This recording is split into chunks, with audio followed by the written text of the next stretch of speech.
Bueno, muchas gracias por la presentación. Gracias al público y en nombre de la provincia de Santa Fe, gracias a todos por estar en suelo santafesino,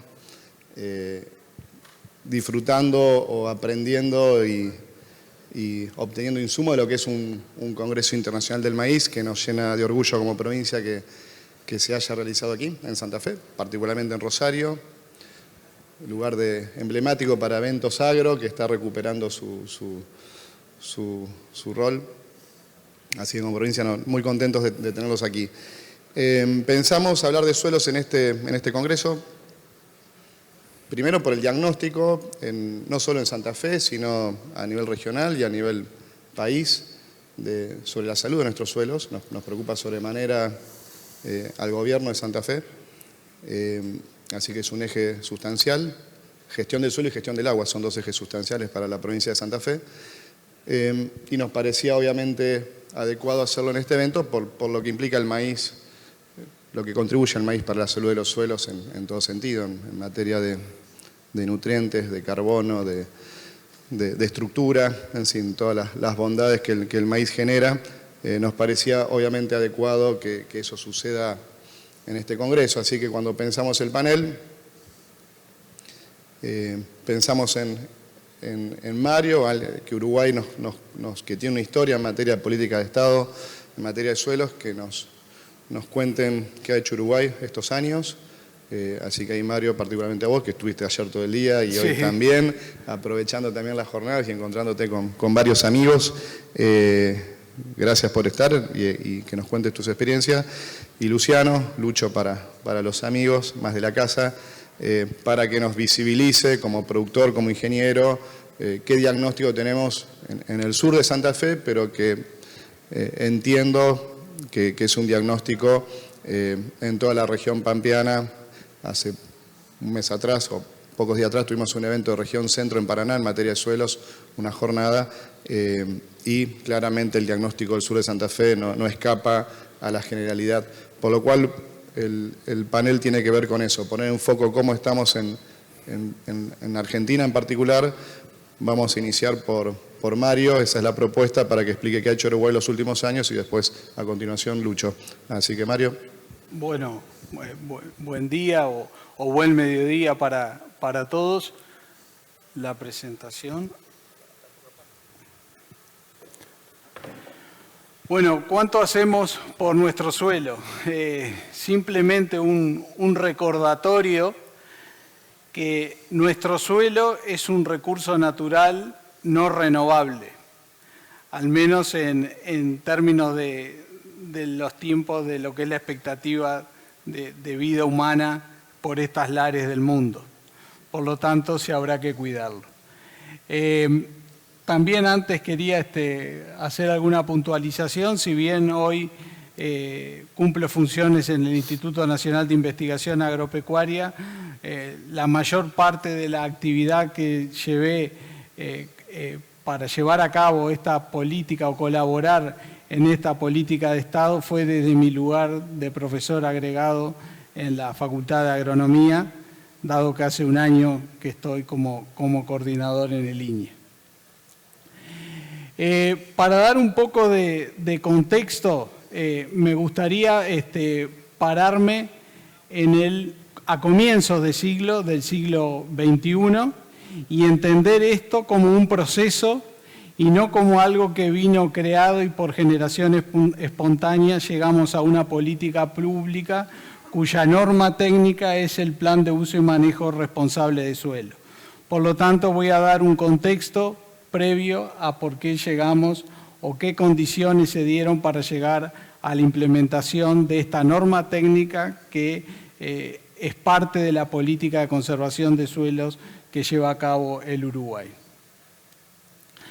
Ahí nosotros lo que vemos en ese rectángulo es la evolución de la agricultura en Uruguay desde mitad del siglo pasado, de la década del 50 hasta fines del siglo pasado, año 1999-2000, una continua declinación del área agrícola. El país vivió una expansión agrícola en la década del 50 del siglo pasado que en su paso dejó profundas heridas en términos de erosión hídrica.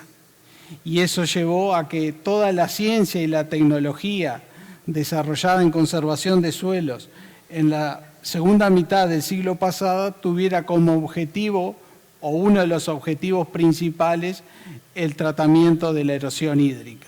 Por lo tanto, existía una cultura y existe una cultura del problema de erosión hídrica en nuestros suelos. Y a partir del año 2001, 2002, 2003, se da una rápida y exponencial aumento de la agricultura con otras características y otras tecnologías obviamente distintas a aquellas que se dieron hacia mitad del siglo pasado. Pero bueno, fue un cambio, ¿no? Si hiciéramos un ejercicio hacia atrás, estar en el 2000, nadie imaginaba que íbamos a volver al 1,5 millones de hectáreas de cultivo en el 2025. Además, si observamos esa segunda mitad del siglo pasado, la relación cultivo de verano, cultivo de invierno, cultivo de verano estaba dominado por cultivo de invierno. Cada 2 cultivos de invierno, por cada 2 hectáreas de cultivo de invierno se hacía una hectárea de cultivo de verano, y a su vez en un área que venía en continuo declive. A partir de este siglo cambia la relación, en los cultivos de verano se hacen dominantes y hay un dominio de la soja en la rotación. A su vez, la agricultura en Uruguay se desarrolló tradicionalmente en el litoral oeste. Quien conoce en Uruguay hay suelos, los mejores suelos del Uruguay son parecidos a lo que están en la zona oeste de la provincia de Entre Ríos, suelos loésicos, que están en la zona litoral oeste del Uruguay. Con el advenimiento de la agricultura, de la nueva agricultura, la agricultura del siglo XX, hubo una expansión de la frontera agrícola a suelos de mayor riesgo de degradación. O sea, se estaba dando un proceso de intensificación, dominio de un cultivo de verano que por sus características es poco protector, y a su vez se podía dar en suelos con riesgo de degradación más alto que los tradicionalmente dedicados a la agricultura en Uruguay. O sea que la información que había no hacía de temer o ponía una luz amarilla en cuanto a la conservación de suelo, siendo la erosión hídrica el principal riesgo. ¿Qué nos decía la investigación de esa segunda mitad del siglo pasado? Ahí la gráfica está dividida en grupos, tenemos en el eje de la CI tasa de erosión promedio anual en parcelas de escurrimiento, ¿no? Y veíamos que en sistemas de cultivo continuos, al reducir la intensidad de laboreo, lo cual no es novedad, disminuye la tasa de pérdida de suelos. Si agregamos a la rotación de cultivos la pastura, esta disminución en función de la intensidad del laboreo se hace a magnitudes menores, y teníamos tecnología, por ejemplo, la rotación de cultivos en siembra directa, en la misma rotación incluir pasturas, con tasas de pérdida de suelo equivalente a lo que sería la condición previa a la agricultura, que sería un campo natural bien manejado. ¿Tá? Y a su vez, si en la raya roja horizontal vemos lo que sería la tolerancia de pérdida de suelo para esos suelos en consideración, teníamos una serie de tecnologías que nos permitían manejarnos por debajo de lo tolerable. Eso era como estábamos parados en el año 2000. En el año 2004, 4 años después, dado ese proceso de intensificación y expansión de la agricultura que se dio en el país, el sector académico, a través de algunos trabajos de simulación, presentó un trabajo en el Congreso Argentino de Ciencia del Suelo en la ciudad de Paraná en el año 2004, donde alertaba de los posibles riesgos de que en la rotación agrícola se transformara en monocultivo de soja. Y, por ejemplo, se hacía un ensayo de modelación en el cual la soja continua en ese suelo, no importa, en Brunosol es un argiudol para ustedes, la magnitud de pérdida de suelo, si se hacía eso bajo esas condiciones, era 25 toneladas, unas 3 veces por encima de lo que es tolerable de acuerdo al criterio de tolerancia de pérdida de suelo. La incorporación de una cobertura en esa rotación, un cultivo puente, un cultivo, llenar el invierno con algo, permitía con tecnología disminuir a la mitad la tasa de pérdida anterior, y ya en una rotación más compleja con la incorporación de maíz, trigos, praderas, disminuirla aún más. Pero este trabajo es icónico en el sentido de que la academia y la ciencia ponía una alerta sobre los posibles efectos negativos que podía traer la nueva agricultura del siglo XXI. Paralelamente, desde la década del 80, la Facultad de Agronomía, el INIA, el Ministerio de Ganadería, Agricultura y Pesca, tuvo 3 sitios en los cuales se medía erosión en distintos sistemas de uso y manejo. Una base de datos que se constituyó con información del año 1980 al 2001. Esa base de datos, además de medir la erosión, permitió ajustar para las condiciones del Uruguay la ecuación universal de pérdida de suelos.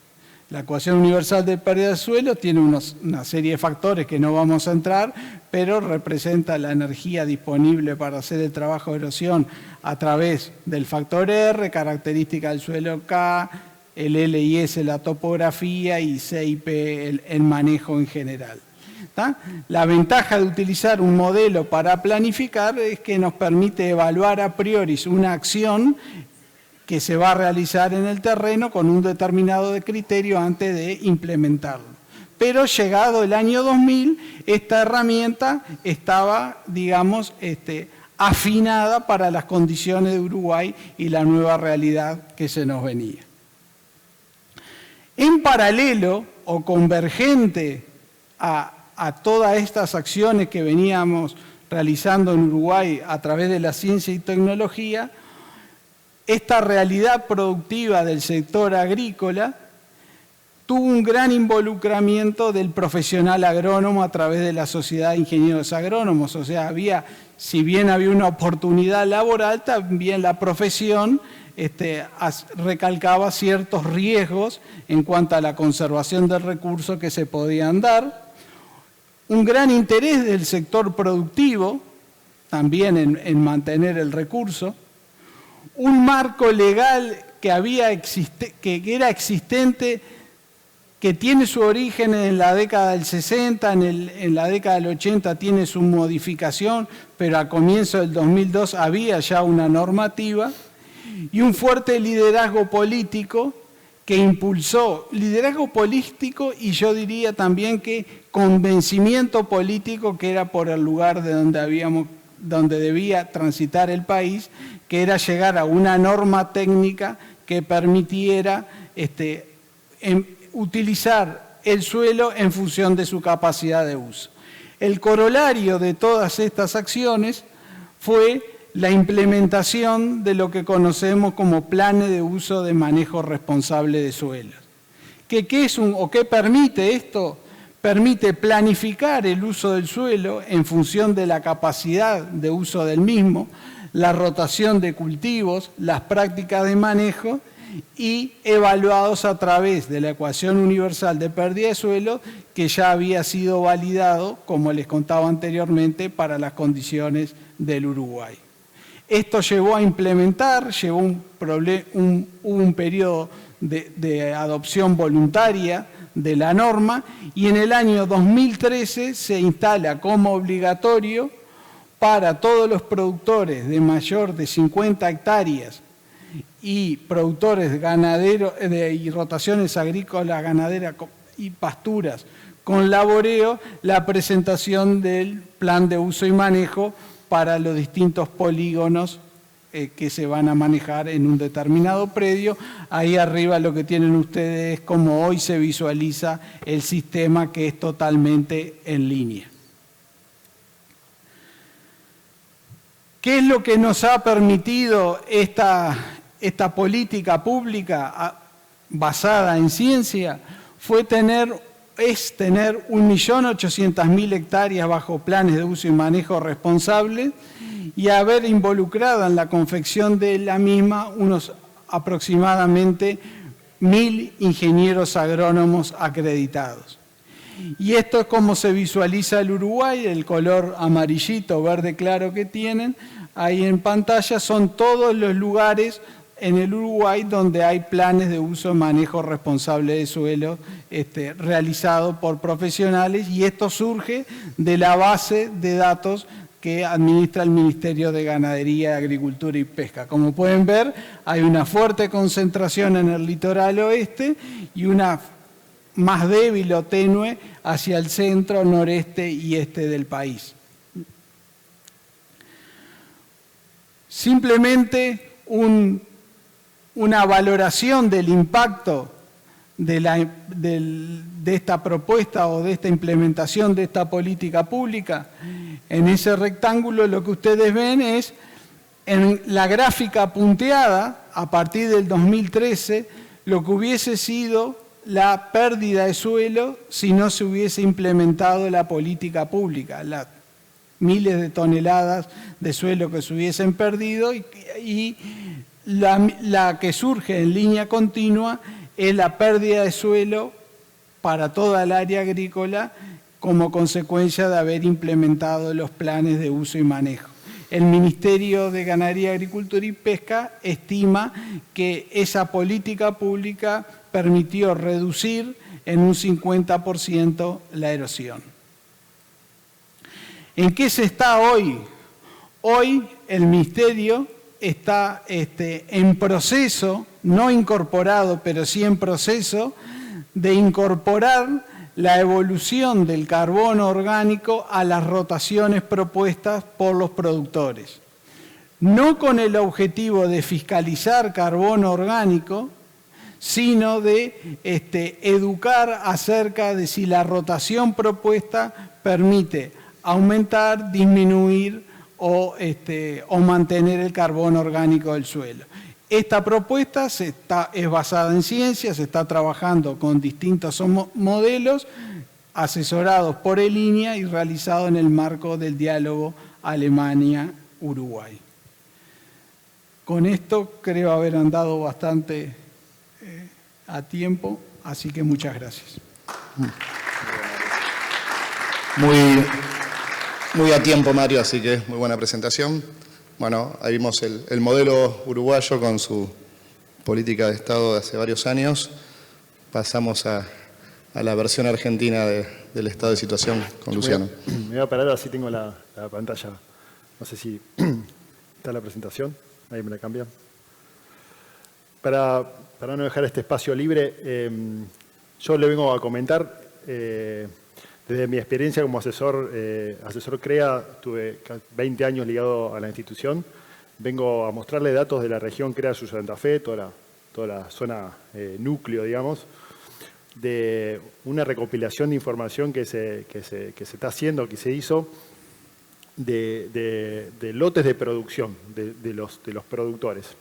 Y toda la información que voy a traer acá es, de alguna manera, va a reflejar qué se fue haciendo, en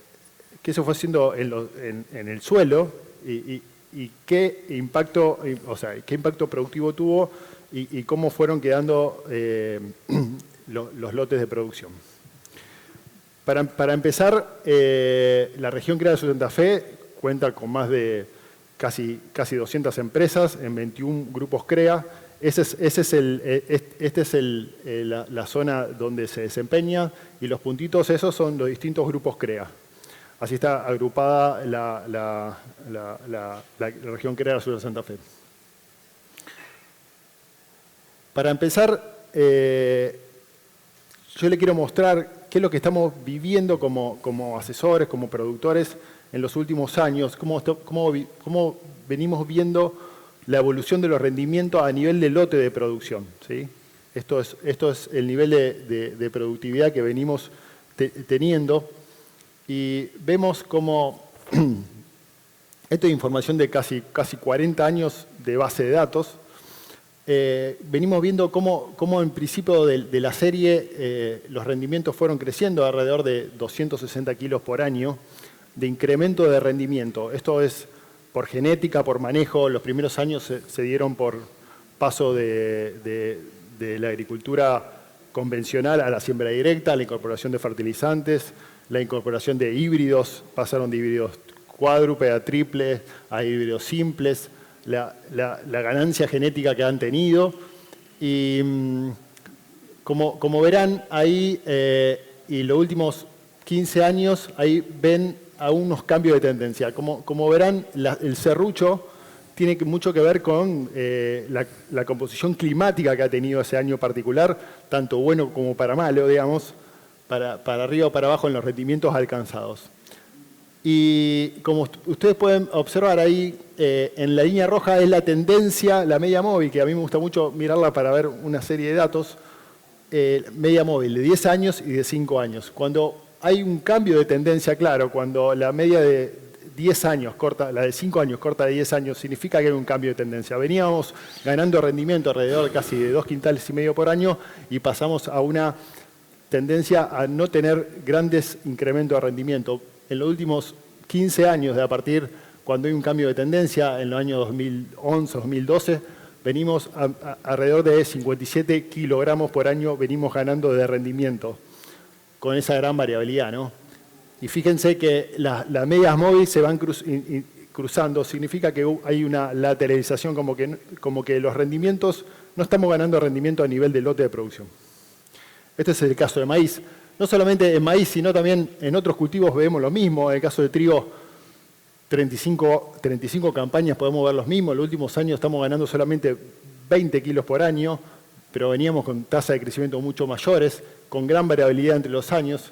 Es más, los últimos años ya la media móvil de 5 años está por debajo de la media de 10 años. Eso significa que hay una tendencia a que los rendimientos están bajando.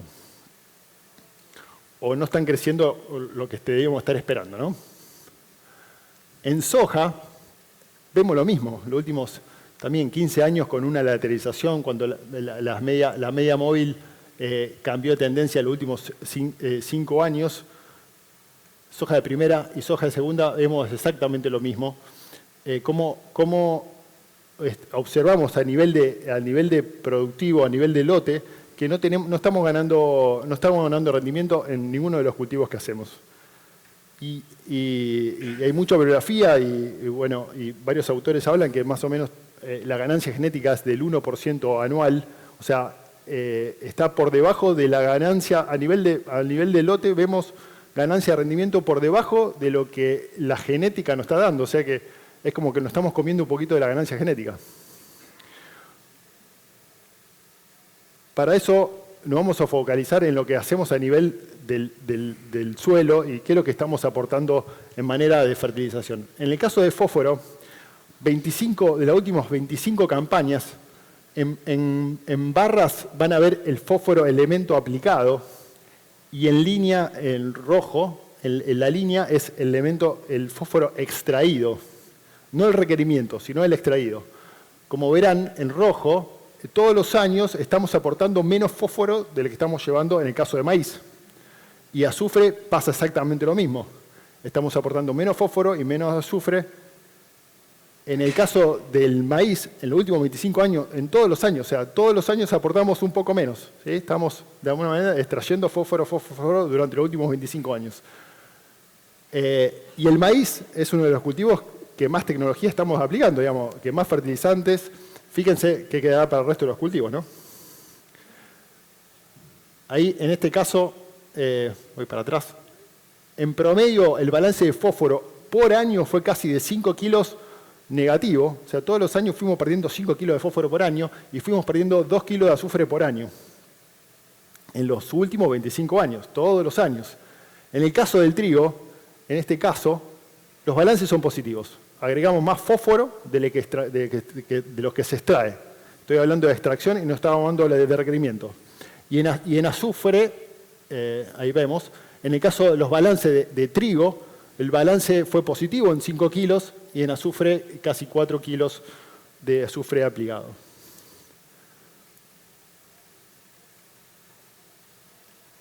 Acá le traigo lo que es el cultivo de soja. En los últimos 25 años hemos extraído alrededor, claramente se ve una gran extracción de nutrientes por cada uno de cultivos, más allá de que en los últimos años se ha incorporado la fertilización en soja. Vemos que el balance de fósforo fue realmente muy negativo, en promedio 13 kilos de fósforo todos los años cuando hacemos cultivo de soja. No es una práctica habitual fertilizar el cultivo de soja, más allá que en los últimos años se ha empezado a fertilizar. Y el balance en azufre fue de 4 kilos.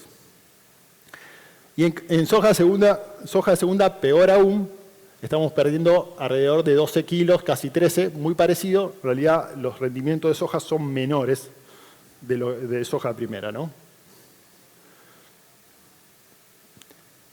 Entonces, en toda la zona sur de Santa Fe es igual, no. Como vemos, hacia el sur de la provincia de Santa Fe hay este gráfico, lo que podemos ver, el tamaño de la pelotita, del círculo es la cantidad de hectáreas, y el color significa mayor extracción o menor extracción. Más verde es menos, cercano a cero. Digamos que en el sur tenemos un balance en maíz cercano a cero, ponemos lo que nos llevamos en el caso del maíz, pero cuando nos vamos a Córdoba o nos vamos más hacia el norte, tendemos a tener balances negativos mucho mayores, hasta más de 15 kilos de fósforo por año. Esto es promedio. En promedio estamos perdiendo casi 5 kilos de fósforo. Y en la costa de Paraná, donde los balances son más parecidos a cero, también los rendimientos son menores. Entonces, ponemos la misma cantidad de fósforo, los rendimientos son menores, el balance se acomoda un poquito ahí.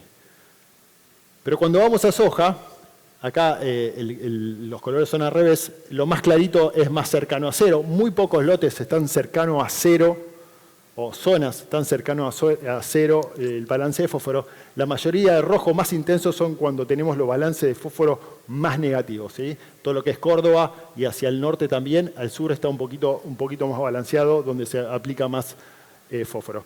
Lo que quiero mostrar con esto es que el desbalance no es igual en todas las zonas y tiene que ver también con los niveles de fósforo prístinos que tienen los suelos. Más hacia el norte tenemos un poquito más de fósforo Bray, se fertiliza menos, y más al sur. Pero bueno, en los últimos 25 años fuimos degradando todo el sistema, ¿no? Cuando hablamos de rotación de los últimos 25 años, vemos muchas prácticas de manejos. Me acuerdo en el año 2007-2008, cuando se empezó a incorporar el maíz tardío a la rotación. En naranja podemos ver el maíz temprano, en naranjita claro, digamos, el maíz tardío, maíz de segunda.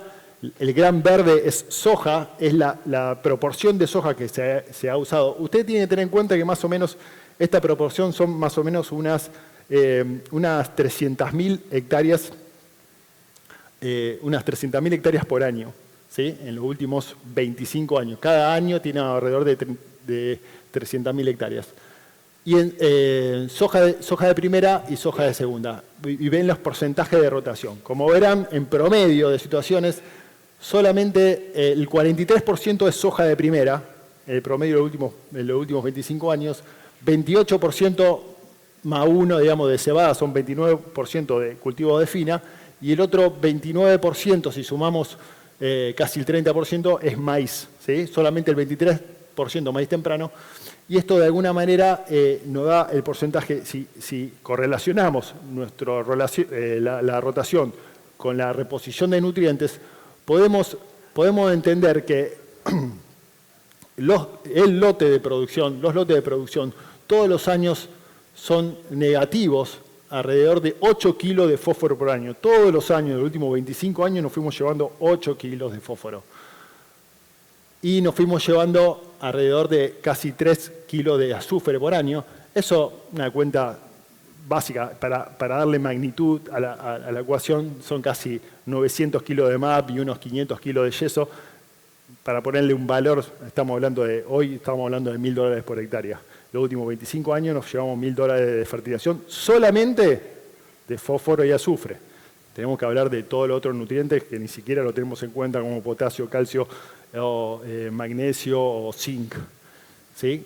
Pero yo me focalizo en esto. Entonces, tal vez toda esta práctica de manejo que fuimos teniendo los últimos años, viendo los niveles de y solamente fertilizando a valor crítico y no reponiendo, fuimos degradando químicamente los suelos, ¿no? Todos los suelos hoy podemos encontrarlo por debajo de esos niveles. Aquí una de las cuestiones técnicas de por qué se fertiliza un poco más maíz, porque básicamente... Sí, pregunta. ¿Vuelvo? Sí. Bueno.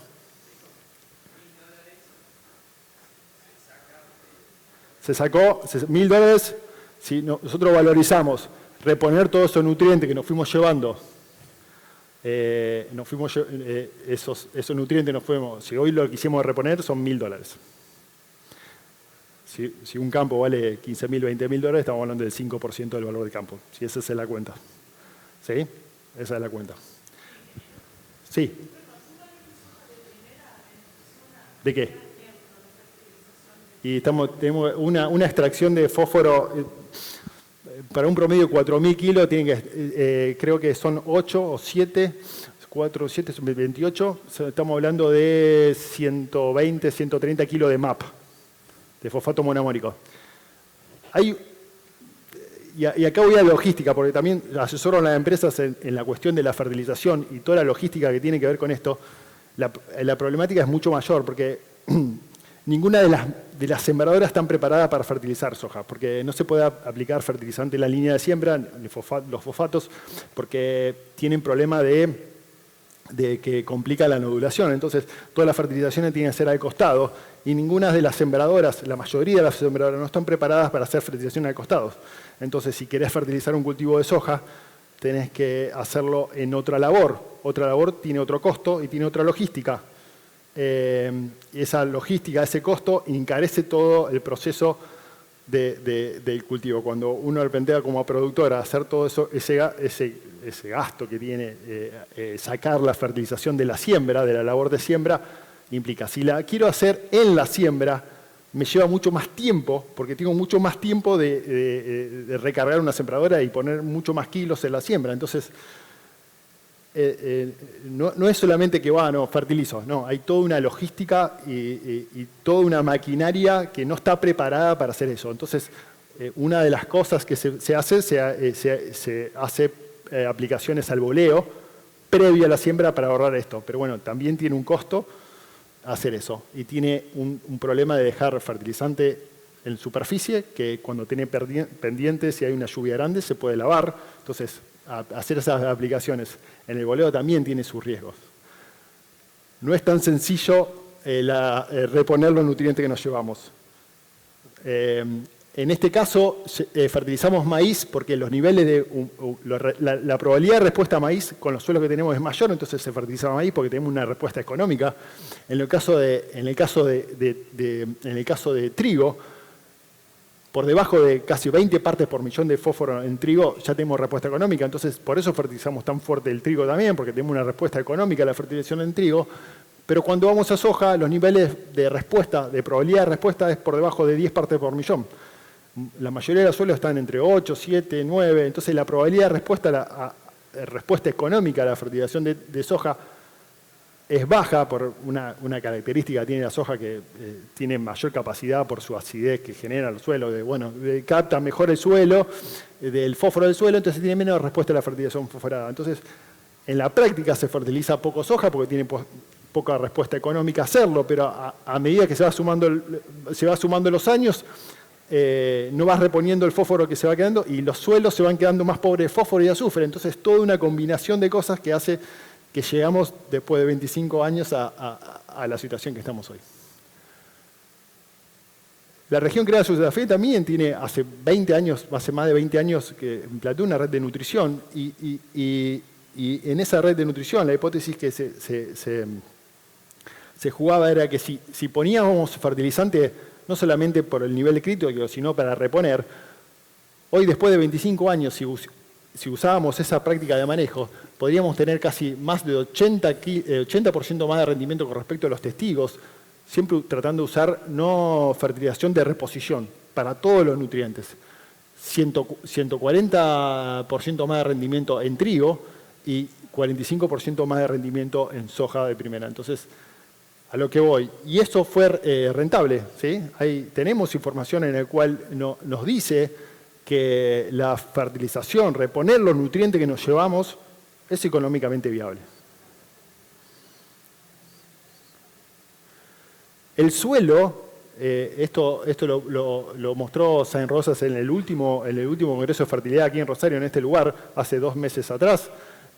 Los suelos, nos dice análisis de suelos, nos está marcando las prácticas de manejo que nosotros hacemos de los cultivos. Entonces, en los últimos años se fue degradando casi, en los últimos 15 años, cómo se fue perdiendo el fósforo bray del suelo, ¿no? Cómo fuimos extrayendo fósforo bray y también se fue perdiendo materia orgánica porque las rotaciones que estamos haciendo no compensa la pérdida de materia orgánica que estamos teniendo y también hay pérdida por lavado, hay lavado de bases y hay extracción de calcio y potasio por los nutrientes por los cultivos y también el pH y el agregado de los fertilizantes que hacemos tiene una reacción ácida en el suelo y eso hace que baje el pH también. Bien, una de las cosas que nos dio la región la red de nutrición es que si nosotros, con respecto al testigo, materia orgánica, si nosotros mantenemos una fertilización de reposición, generamos mayor materia seca, mayor cantidad de rastrojos y en la rotación que tenemos de 33%, podemos llegar a lo sumo hasta mantener en materia orgánica. Si no lo hacemos, perdemos. Eso es lo que ha mostrado, o sea, la nutrición también hace que la materia orgánica la podamos mantener. Y en el caso del pH, como vemos, cuando los lotes que están fertilizados, el pH baja. Tiene una tendencia a bajar, básicamente por reemplazo de los cationes por hidrógeno. Y esto tiene que ver con la extracción de las bases y por, básicamente, la reacción ácida de los suelos. Bien. Este es el efecto que se ve por la pérdida orgánica de los suelos que hemos tenido en los últimos 25 años. Esa laminaridad que se ve en los lotes, esa estructura que se genera, los agregados del suelo se van rompiendo porque la materia orgánica en el suelo es un pegamento que permite la formación de agregados y cuando se forman esos agregados permite la aireación, la conductividad de agua y la penetración de raíces. Cuando la materia orgánica se va perdiendo, eso se va laminarizando, digamos, y se va perdiendo todos los poros del suelo, impidiendo la aireación, las raíces que están debajo del suelo, aunque estén debajo del suelo, respiran, necesitan aireación, y también el tránsito del agua. Ese tránsito de agua que después escurre y hay pérdidas por erosión, ¿no? Entonces, las consecuencias es un todo, ¿no? Es una suma de cosas, de pérdida de fertilidad, pérdida de rotación, y que estamos viendo que esto es mucho más grave que la pérdida física, porque la pérdida química yo voy, invierto, pongo $1000, repongo todos los nutrientes, pero no puedo comprar materia orgánica. Entonces, como no puedo comprar materia orgánica, reponer eso solamente lo puedo hacer con rotación, cultivos y cultivos de servicio. Falta poquito, tratando de modelizar la incorporación. Este es el modelo de Andriulo de materia orgánica. Cómo, para nuestra zona agrícola, cómo podríamos tratar de mantener o un poquito recuperar la materia orgánica. Si nosotros hacemos una rotación normal, como venimos haciendo, que creemos que somos sustentables, porque hacemos una rotación del 33%, hacemos maíz, trigo, soja, y nos parece que somos sustentables, en realidad en los últimos 25 años nos habíamos dado cuenta que no fuimos lo suficientemente sustentables. Necesitamos intensificar la rotación con cebada, con trigo, con cultivos de invierno, con cereales y cultivo de cobertura para tratar de mantener esa materia orgánica, porque si seguimos como está, esa materia orgánica tiende a bajar. La pérdida de infiltración también lo que nos causa es, cuando tenemos lluvias, es el escorrimiento. Y todo ese mapa lo que muestra son todas las zonas de la provincia del sur de Santa Fe que tienen problemas de erosión por pendientes. Todo tiene que ver con todo y no solamente en estos suelos debemos de alguna manera aumentar las rotaciones con cobertura, sino también sistematizar para que esa agua no cause ese tipo de daños en los suelos y sigamos perdiendo suelo. Sí, la última. Para redondear, los últimos 25 años hemos manejado los lotes de producción con una visión muy rentista de la cosa, ¿no? Muy rentista de la agricultura. El dueño de campo quiere la renta, o sea, busca la mayor renta, el productor agropecuario que produce la tierra también busca la renta, el Estado busca la renta del campo, y bueno, y hoy nos encontramos con este escenario, ¿no? Con los suelos totalmente en un momento crítico, ¿no? Que tenemos que buscar un cambio para entrar en un círculo virtuoso. Ese círculo virtuoso está claro cuál es el camino, ya está claro, es reponer nutrientes, intensificar la rotación, eso va a aumentar la producción, ese aumento de producción genera más raíces, genera más materia orgánica, genera más ratrojo, aumenta el carbono del suelo, esa mejora, aumenta el carbono del suelo, mejora la fertilidad física del suelo.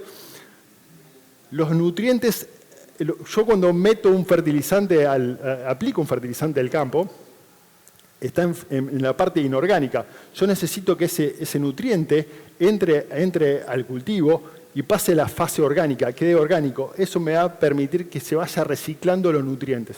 Necesito que eso se recicle. Entonces, no sirve una inyección grande de fertilizaciones, sino que todos los años se haya un aporte extra de nutrientes para que ese nutriente vaya pasando a la parte orgánica, a la fase orgánica y se vaya reciclando todos los años, y eso es lo que genera residualidad. La red de nutrición ha mostrado mucha información sobre esto, que se ha dejado de fertilizar los lotes y sigue habiendo una residualidad que cuando uno hace análisis de suelo no la ve, pero hay una residualidad. Esa residualidad está en la parte orgánica del suelo. Bueno, ese es el fin, así que muchas gracias.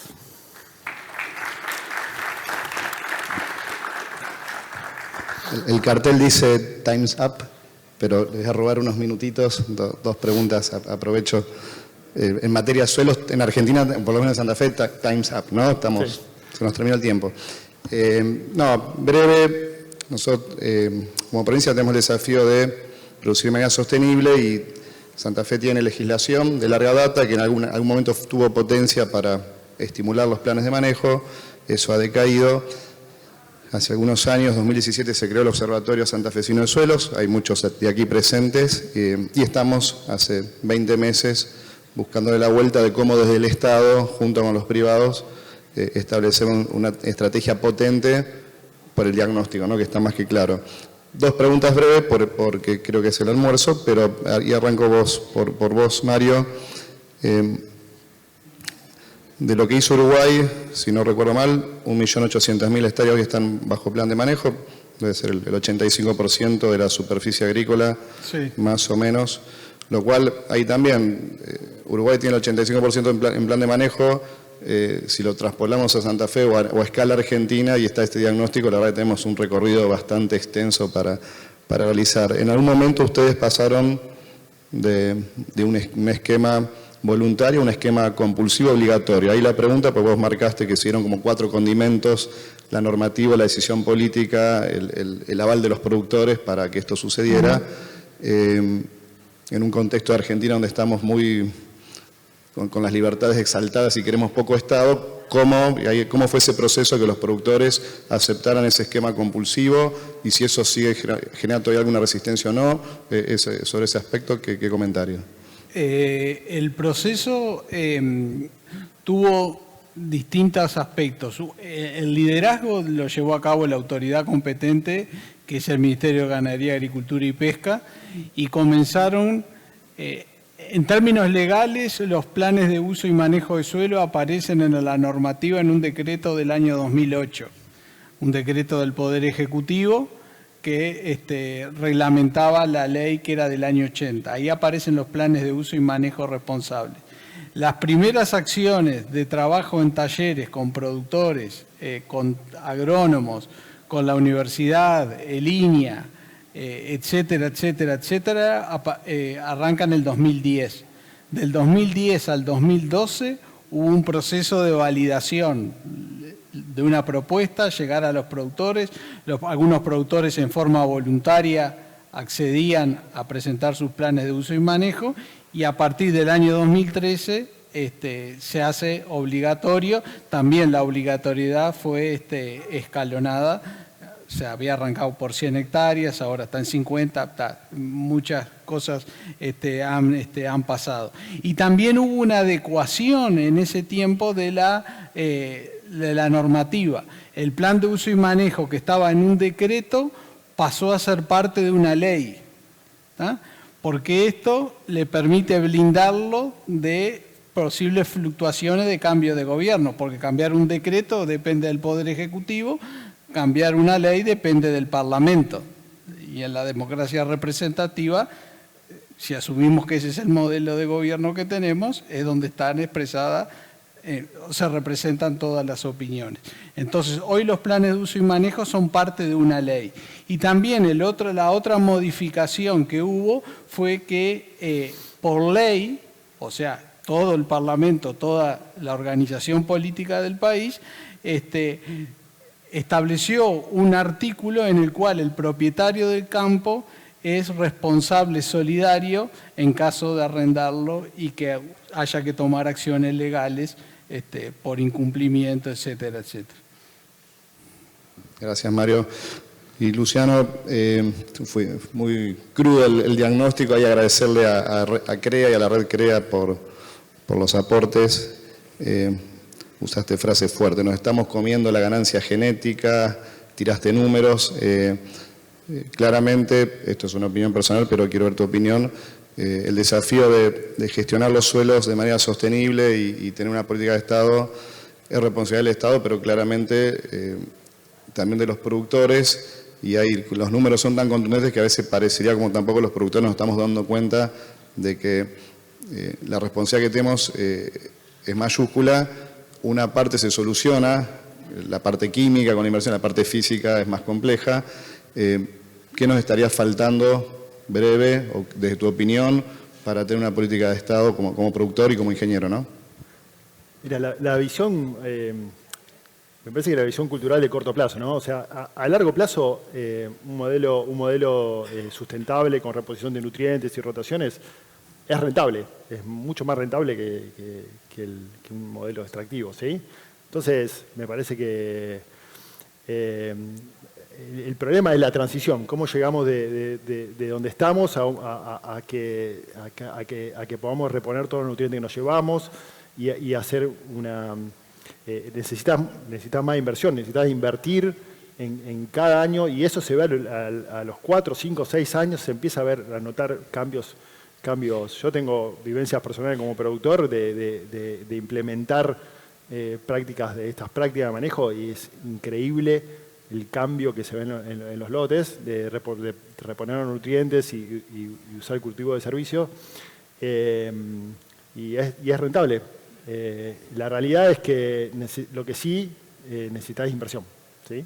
Y ahí, con la visión de corto plazo y con la visión rentista de este año tengo que sacar lo máximo y el año que viene pasa lo mismo, y así 25 años llegamos al lugar que estamos. O sea, el productor, el dueño de campo, el Estado, todos están tratando de sacarle el mayor jugo posible al negocio y el negocio recae en el suelo y estamos en este recurso.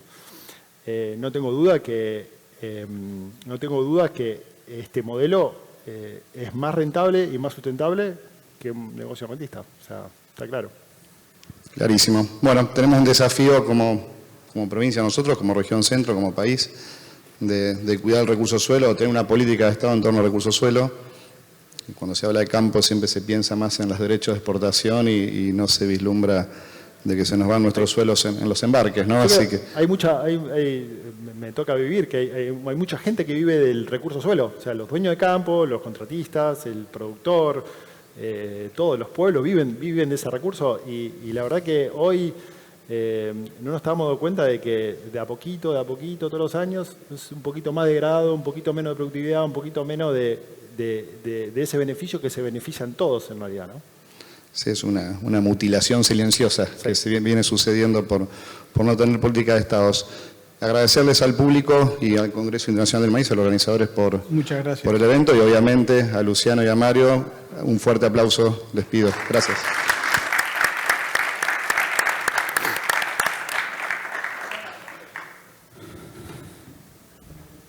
Muchísimas gracias a los integrantes del panel.